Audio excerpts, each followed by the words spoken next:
are a part of the Bronx Cooperative Development Initiative. And when I say we, I'm speaking of the Point Community Development Corporation, which is an ABCD, an asset-based community development corporation. I'm sure we've heard those terms in our lexicon, but the key difference, you asked me what was unique about this approach, millions of approaches, in terms of economic development, is that it focuses on wealth generation through creating ownership opportunities, not just in the traditional sense of, here, buy this house, but ownership opportunities which involve direct links to wealth generation. And these are long-term goals that focus on strategies of import substitution and local procurement strategies. So looking at what is, holistically perceived as the Bronx, right? You think of, for instance, we operate in Hunts Point, which is within one of the poorest congressional districts in the nation, quote unquote poor. But then you look at the Bronx as a county and you look at the aggregated income and purchasing power of our communities, and it's anything but poor. There's a tremendous wealth of opportunity and assets that have not been properly leveraged with your traditional economic development model, which really relies on transferring public subsidies to private ownership, leading to job generation. But what type of jobs, right? We're looking at your traditional retail development model, which do not provide our communities with long-term opportunities for moving up this quote-unquote, ladder of opportunity. So they don't provide living wage jobs, nor do they provide opportunity to engage as an owner. So it's really just reinforcing the current system of concentrated wealth, where we have 1%, owning everything. In terms of, what does the ground up mean? Well, the ground up means who's participating in this conversation. It's not just business stakeholders. Yes, we have investors, and it's not just urban planners. Yes, we have urban planners. So yes, we have CommonWise at the table. We have MIT CoLab at the table. But who are the vehicles? How is this going to happen? We can have this conversation at the macro level all day, but who are we talking about? And I'm going to say I'm part of who we're talking about. So community-based organizations are a very huge part of this equation because of the long-standing relationship and investment in human capital that we have been able to make with our partners, right? Because we're businesses as well, with foundations and other type of investors that are looking and working within a contextual framework of social and environmental justice that is really aimed at transforming the very system that is creating the inequity that we're all seeking to correct. So it's not just about economic democracy in and of itself. What does that term mean? If we still have a vast system of inequality that is really skewed to low-income communities of color. So we can talk about these economic systems, but they're inextricably linked, right, to issues of gender inequality. They're inextricably linked to issues of racial inequality. And you cannot separate those issues, those long-term social systemic issues, from the issue of economic democracy. They're one and the same. So I think that, there are a million problems that we're facing. We do operate in Hunts Point. So, we have double-digit unemployment numbers for decades now. So poverty is institutional in our communities. We also have very immediate needs, like we are in a food desert.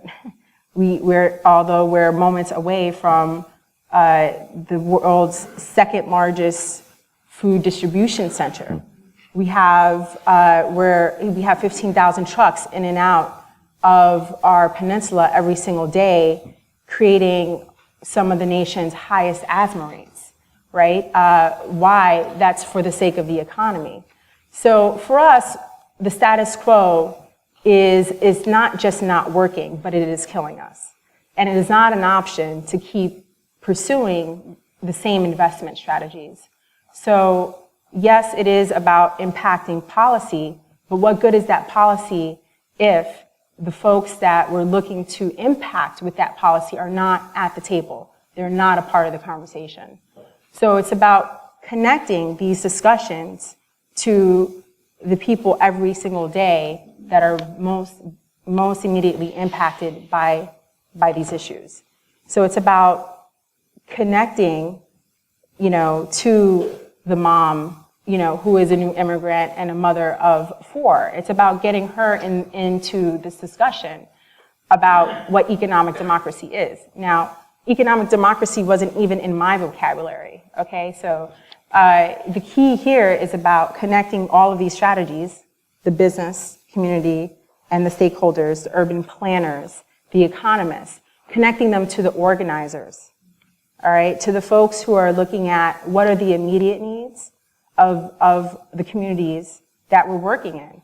And it's also subtracting this othering that sometimes occurs when we're talking about policy.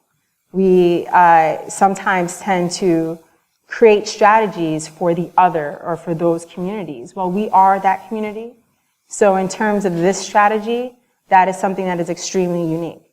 I'm working within the community of which I'm a part of. So the solutions that I'm seeking with my partners are also about making, a different reality for me and my children, which, by the way, it was not the trains. It was my 2 children I had to drop off to school this morning.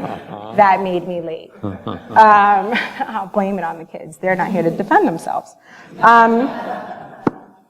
But it's about plugging these conversations and meeting people where they're at. Okay, and poverty is such an amalgamous. What does poverty is so huge? What does that look like?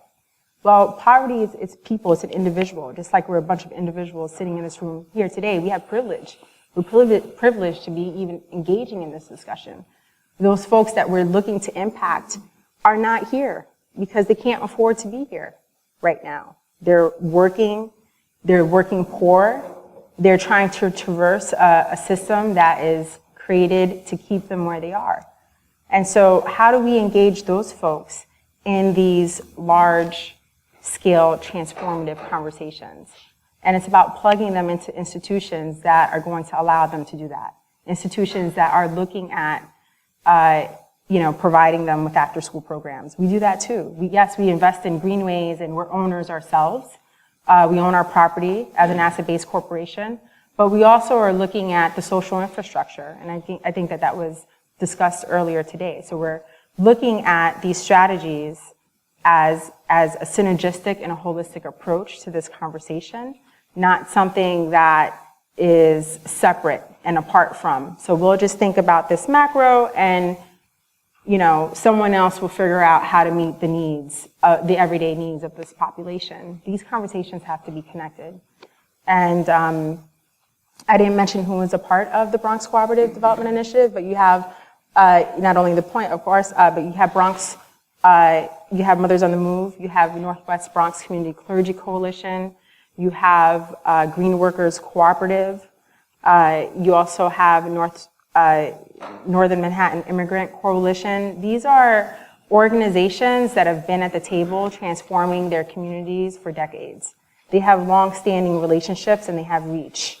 And when we're organizing and we're inviting our communities to come to an economic democracy workshop, they're not coming because they understand what economic democracy is. Let's be frank. They're coming because they are basing their decision to invest their time and their resources into a place that has invested in them. And it is those grassroots connections that are going to be integral to this conversation.